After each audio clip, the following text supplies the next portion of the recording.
Deixa eu achar aqui de novo Isaías 9.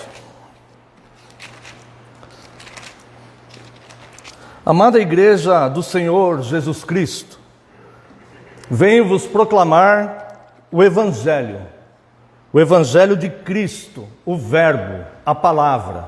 Ou seja, Cristo é e opera pelo Evangelho. E nas palavras aqui que lemos, nesses últimos textos, nós vemos o nascimento e o reino do Príncipe da Paz. No último domingo, nós estudamos sobre o padecimento de Cristo.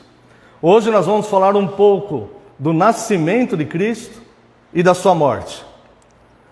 Quero ainda convidar a amada congregação para analisarmos brevemente esses versículos do capítulo 9, verso 1. Mas para a terra que estava aflita, não continuará a obscuridade. Esse texto aqui do verso 9, Isaías, que é conhecido na história como o maior profeta messiânico, ou seja, o profeta que mais profetizou acerca de Cristo, com mais pormenores, com mais detalhes, ele vem dizer aqui, a partir do começo dessa narrativa do capítulo 9, ele começa a confortar os miseráveis, trazendo uma esperança de alívio, para que eles não sejam engolidos pelas angústias. Nós precisamos entender o contexto que estava aqui. Se os irmãos quiserem olhar no final do capítulo 8, verso 22, olharão para a terra e eis aí angústia, escuridão e sombras de ansiedade, e serão lançados para densas trevas. O mundo havia presenciado o advento de uma grande nação, a Síria. E essa nação, alguns anos atrás, aqui, deste período que estamos falando, havia assolado toda a terra da Judéia.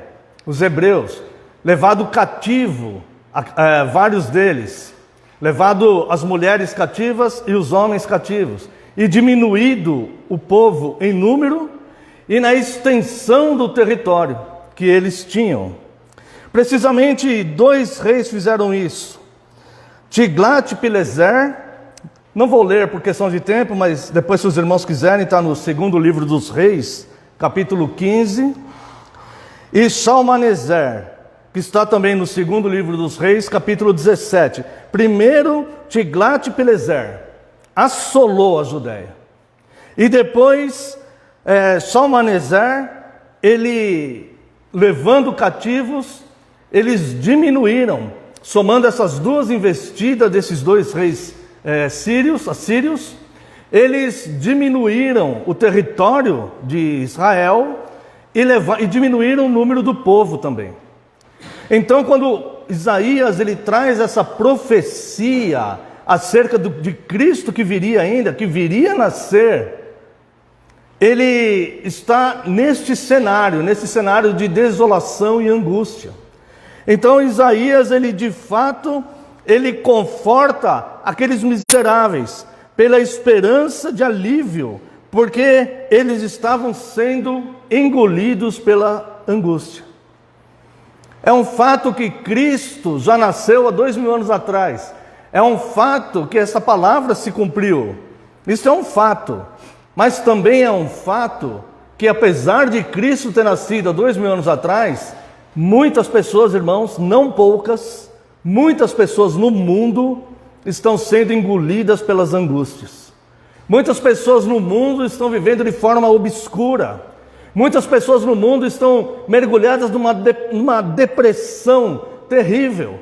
Se sentem no fundo do poço. Não são poucas as pessoas que, mergulhadas nas suas próprias angústias, sem esperança, tristes, não são poucas as pessoas que pensam em desistir de tudo. Isso é mais comum do que nós imaginamos.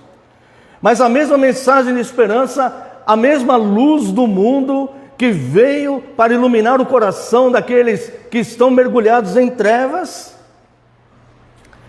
é a mesma mensagem e é o mesmo fato que se concretiza trazendo alívio, socorro, consolo e esperança para todo aquele que, mesmo mergulhado nas suas próprias angústias, submetem-se a Cristo e submetem-se à sua santa palavra.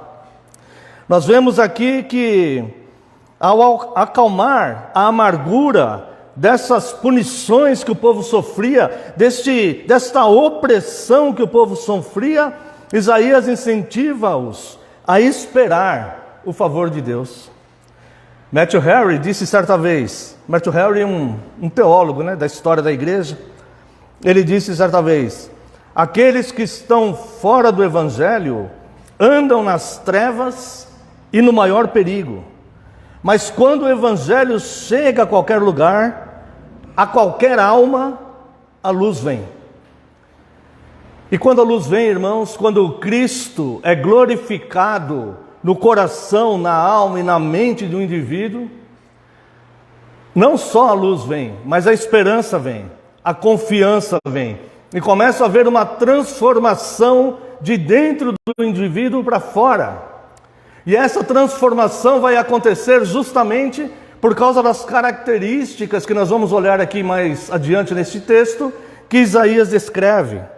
Mas vamos seguindo o texto, verso 2.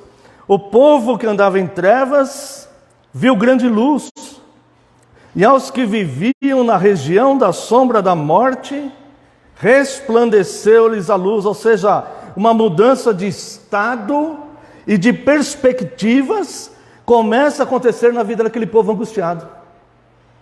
Assim como uma mudança de estado e uma mudança de perspectivas começam a acontecer na vida daqueles que se submetem a Cristo. Agora, por favor, entenda. Não é apenas aqueles que nunca se submeteram a Cristo que andam angustiados e que necessitam que resplandeça a luz de Cristo no coração deles, para que nasça a esperança. Mas muitos dos que já caminhavam com Cristo e por algum motivo foram se afastando da luz, irmãos, o bom senso geral nos faz entender facilmente que quanto mais nos afastamos da luz, mais em trevas nós vamos ficar. Isso é muito simples do ser humano entender. E é exatamente assim que acontece espiritualmente na vida das pessoas. Pessoas que já tiveram contato com Cristo um dia, mas que por algum motivo, talvez nós pudéssemos pensar na parábola do semeador, por algum motivo essas pessoas se escandalizaram, alguma coisa sufocou aquela alegria inicial de ter visto aquela luz chegando, alguma coisa afastou aquelas pessoas. Talvez as aves dos céus tenham roubado aquela semente que foi lançada ali um dia. E Jesus explica essa parábola dizendo que essas aves, as aves do céu, é a própria ação de Satanás, tentando roubar a palavra que foi semeada no coração das pessoas. Uma palavra que não recebeu naquele momento, não caiu num terreno fértil naquele momento, mas pode cair uma nova vez que essa semente for lançada. Então não é só aquele que nunca se submeteu a Cristo, mas aquele também que se afastou de Cristo por algum momento, por algum motivo, que não conseguiu se firmar, porque ainda faltava alguma coisinha acontecer. Se o coração bate, se o pulmão respira, ainda há tempo dessa pessoa pegar a semente da palavra de Cristo e lançar na parte fértil do coração. E aí uma mudança de estado e de perspectivas de fato vai acontecer na vida do povo. Pessoas que viviam na região da sombra da morte, trata-se aqui de desesperos e angústias. Pessoas vivendo em desesperos e angústia, em falta de esperança, em geral causadas pela rebelião contra a própria palavra de Deus. Em geral, essa sombra da morte que a Bíblia descreve, ela nasce por rebelião contra a própria palavra de Deus. Qual é essa rebelião? É atirar pedra no vidro da igreja? Não. É uma rebelião interna. Eu escutei, mas eu não quero seguir. Eu sei que isso aí que estão pregando, eu sei que já faz mais de 2000 anos e essas palavras não passaram. Eu sei disso, que o mundo evoluiu, que a tecnologia evoluiu, Mas essas palavras não passaram, e essas palavras continuam ecoando no mundo e sendo pregadas. Eu sei que existe alguma coisa forte que manteve essa palavra viva até hoje. Embora o meu coração endurecido não queira reconhecer que de fato é um Deus, que de fato é Cristo, talvez, mas alguma coisa existe aí. Mas eu não quero verificar onde está a verdade. Eu não quero pesquisar, não quero ir mais a fundo para saber se isso é verdadeiro ou não. Eu não quero me dedicar mais a ponto de me submeter a isso para fazer um teste. Será que se eu me submeter a estas coisas que são ditas, será que vai acontecer de fato isso na minha vida? Na minha alma, no meu espírito, no meu coração, na minha mente? Será que de fato vai haver uma transformação em mim? Será que de fato vai resplandecer uma luz? Eu não quero.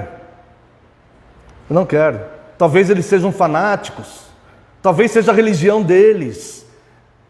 Eu não quero isso. Esta é a rebelião contra a palavra de Deus. E esta rebelião que a própria palavra de Deus diz que causa a região da sombra da morte no interior do indivíduo.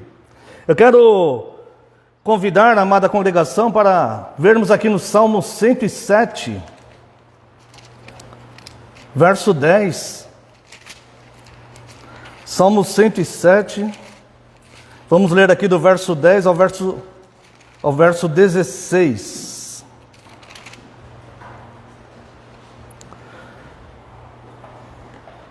Os que se assentaram nas trevas e na sombra da morte, presos em aflições e em ferros, por se terem rebelado contra a palavra de Deus e haverem desprezado o conselho do Altíssimo. Daqui a pouco nós vamos ver quem é o maravilhoso conselheiro. Mas procure entender o que está sendo dito aqui. Aqui tem uma causa e um efeito. E essa causa e efeito é revelada pelo próprio Deus, que, como eu disse no começo, se revelou nas Escrituras. E este aqui, irmãos, é um fato que acontece na vida do ser humano e tem acontecido desde a época desse salmista, desde antes da época desse salmista, e tem acontecido hoje. E vai continuar acontecendo no seio da humanidade. Vamos ver essa causa e efeito. Os que se assentaram, veja bem, não é os que foram lançados lá, eles se colocaram nessa posição. É quando a palavra de Deus fala de eleitos e rejeitados. Os rejeitados são aqueles que se colocaram, eles próprios se colocaram naquela condição, eles próprios escolheram aquilo, eles próprios decidiram aquilo para a vida deles. Eles não foram lançados lá. Eles simplesmente rejeitaram. E a luz veio ao mundo, mas o mundo amou mais as trevas do que a luz. E os homens o rejeitaram, veio para o que era seu, mas os seus o rejeitaram. Porque adoravam mais, gostavam mais, sentiam-se mais seguros nas trevas. Essas pessoas deliberadamente escolhem trevas. Mas a mensagem está aí, e a oferta está aí. E quem tem ouvidos para ouvir, ouça. E aqui diz, verso 10, os que se assentaram voluntariamente. Esse aqui é o efeito. Os que se assentaram em trevas e na sombra da morte, presos em aflição e em ferros. E agora aqui vem a causa. Verso 11. Por se terem rebelado contra a palavra de Deus e haverem desprezado o conselho do Altíssimo. Eu quero dizer para você que você está sendo aconselhado pelo Altíssimo agora. Não por mim. Eu sou o pior dos pecadores, muito pior do que vocês, mas pela palavra que está sendo ministrada. Nós estamos sendo aconselhados pelo conselho do Altíssimo agora, neste momento, e todas as vezes que nós lermos essas Escrituras, e todas as vezes que nós ouvirmos uma pregação fiel às Escrituras, o maravilhoso conselheiro estará nos aconselhando. Diante disso temos duas posturas: sermos aconselhados e nos submetermos ao conselho do Altíssimo, a palavra mais verdadeira que pode existir no mundo. aquela que vai mudar o estado e as expectativas, que vai fazer nascer a esperança e que vai resplandecer uma luz dentro de nós, que vai nos tirar desses ferros de aflições, desta região da sombra da morte onde nós nos assentamos um dia. Verso 12, vamos ler o 11 de novo. Por se terem rebelado contra a palavra de Deus e haverem desprezado o conselho do Altíssimo, de modo que lhes abateu com trabalhos o coração. Caíram e não houve quem os socorresse. Esse é o estado do homem sem o Evangelho. Esse é o estado que estava Israel passando por aquela aflição dos assírios, até que resplandeceu a luz. Caminho do mar, Galiléia dos gentios, um filho se nos deu, um menino nos nasceu. Quando veio a mensagem do profeta Isaías, falando sobre Cristo, trazendo luz. Caíram e não houve quem os socorresse. E de fato não há. Como que, por mais que nós amemos uma pessoa, como que nós podemos socorrer essa pessoa espiritualmente? Como que a gente vai penetrar no coração, na mente, no espírito dessa pessoa? Nós não podemos fazer nada, absolutamente nada, irmãos. Mas nós podemos pregar esta mensagem, porque Cristo é a palavra, é o verbo. E se não houver a rejeição, a rebelião, a perversidade da incredulidade no coração daquela pessoa, se a semente cair na parte fértil do coração, e não à beira do caminho, não entre espinhos ou rochas que vão sufocar aquela semente. Se não houver essa rebelião, essa pessoa vai sair da sombra da morte. Sabe por quê? Porque ela vai clamar. Veja aqui o verso 13. Então, na sua angústia, clamaram ao Senhor. E olha o que Deus fez.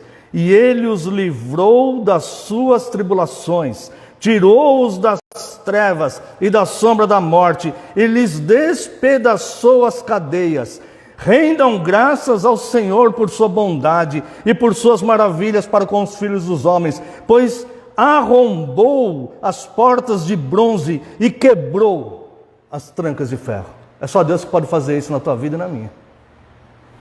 É só Deus que pode fazer isso na vida da pessoa que está mais angustiada hoje no mundo, caída em trevas, presa em angústias, aflições, ferros, prisões, cadeias. É só Deus que tem poder para fazer isso. E depois, voltando lá para Isaías, os versos 3 a 5.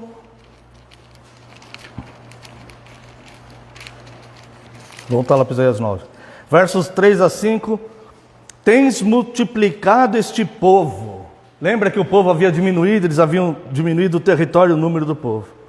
Tens multiplicado este povo, a alegria lhe aumentaste. A alegria do Senhor é a nossa força. Quantas pessoas hoje no mundo estão precisando de alegria? Quantas pessoas hoje no mundo precisam de alegria? Estão buscando essa alegria em muitos lugares, mas parece que nada satisfaz. Mas Deus aumenta esta alegria. Alegram-se eles diante de ti, como se alegram na ceifa e como exultam quando repartem os despojos. Porque tu quebraste o jugo que pesava sobre eles, a vara que lhes feria os ombros e o cetro do seu opressor, como no dia dos midianitas. Porque toda bota com que anda o guerreiro no tumulto da batalha e toda veste revolvida pelo sangue, em sangue, serão queimadas, servirão de pasto e fogo. Toda bota do opressor que está pisando teu coração, tua alma, teu espírito, jogando no chão, derramando o sangue espiritual, tirando de você a alegria de viver, tudo isso será queimado por Cristo, lançado fora, vai servir de pasto para o fogo.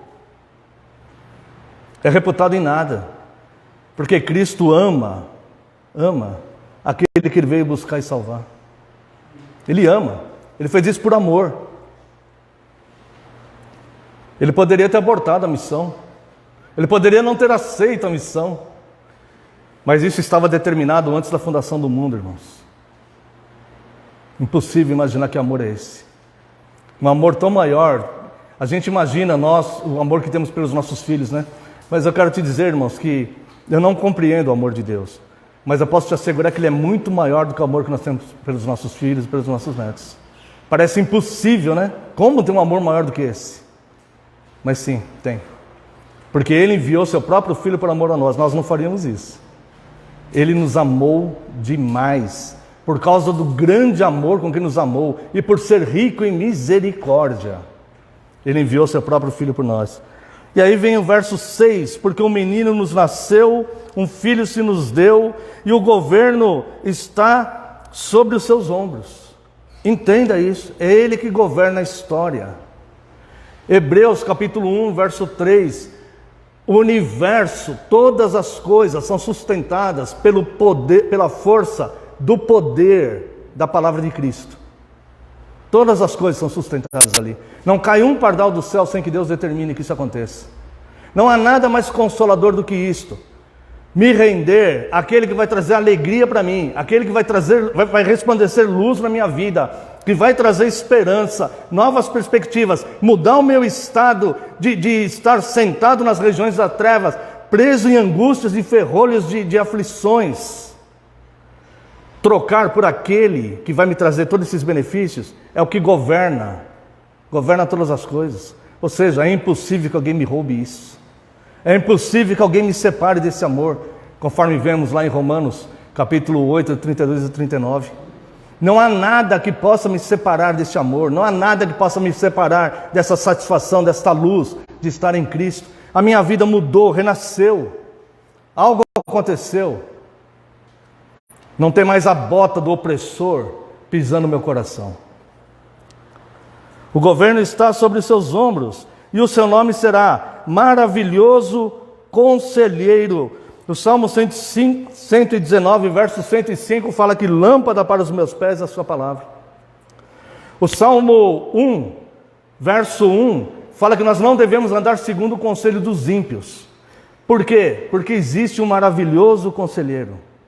Aquele que aconselha com palavras do Altíssimo, com palavras daquele que te ama, daquele que governa o mundo e que tem sabedoria ao aconselhar. Deus forte. Lá em 1 João capítulo 5, verso 20, fala que Cristo é o verdadeiro Deus e a vida eterna. Este é o verdadeiro Deus e a vida eterna. Ou seja, Deus forte, Deus que venceu a morte. Pai da eternidade. Se você olhar lá João 1:1, vai ver que todas as coisas estavam por meio dele, todas as coisas foram criadas por meio dele. Sem ele nada do que foi feito se fez. Ele disse aos judeus, antes de Abraão, aos fariseus, antes que Abraão existisse, eu sou. Aquele que por intermédio dele foram criadas todas as coisas. É o Pai da eternidade e príncipe da paz. Essa eu vou querer ler com os irmãos, Filipenses, capítulo 4, verso 7. Quem sabe você queira o que está escrito aqui. Quem sabe você precisa disso mais do que um prato de alimento. E a paz de Deus, que excede todo entendimento, guardará o vosso coração e a vossa mente em Cristo Jesus. Não importa a circunstância, não importa o que está acontecendo lá fora, não importa as dificuldades da vida ou as tristezas que a vida possa trazer, mente e coração estarão guardadas em Cristo, porque a paz que excede todo o entendimento. Quem governa essa paz? Príncipe é um governante, é o que governa. Príncipe da paz. Sabe o que o príncipe da paz fez? Ele fez a propiciação na cruz. Ou seja, ele reconciliou o pecador com Deus. A propiciação é o ato de fazer Deus ter paz, de afastar a ira de Deus contra o pecado do pecador, afastar a ira de Deus contra aquele pecado, e que Deus manifeste paz, que esse pecador volte a ter paz com Deus. Quando isso acontece, saiu da sombra da morte, quebrou os ferrões, quebrou os grilhões, quebrou todas as cadeias que prendiam o indivíduo, porque ele volta a ter paz com Deus. Esse é o príncipe da paz. Depois o verso 7 diz que ele governa, para que o governo dele aumente, governo de paz e justiça. Uma pergunta deve ser feita: sua vida precisa desses elementos? Sua vida precisa de governo para que as coisas fiquem em ordem? Quando Deus criou todas as coisas, Ele criou tudo em ordem. Ele criou a ordem das coisas. Se você olhar a narrativa da criação, você vai ver que existe uma ordem ali. Mas Satanás veio, através do fato de iludir o homem, e instalou o caos no mundo. Então, de lá para cá, cada indivíduo ou está na ordem de Deus, ou está no caos de Satanás. A Bíblia fala que Satanás, que o mundo jaz no maligno. Neste momento, ou você está na ordem, ou você está no caos. Qualquer pessoa do mundo, neste momento, ou está na ordem, ou está no caos. E fala para que o governo dele aumente, governo de paz e justiça. Nós precisamos desses elementos. E é em Cristo que nós encontramos.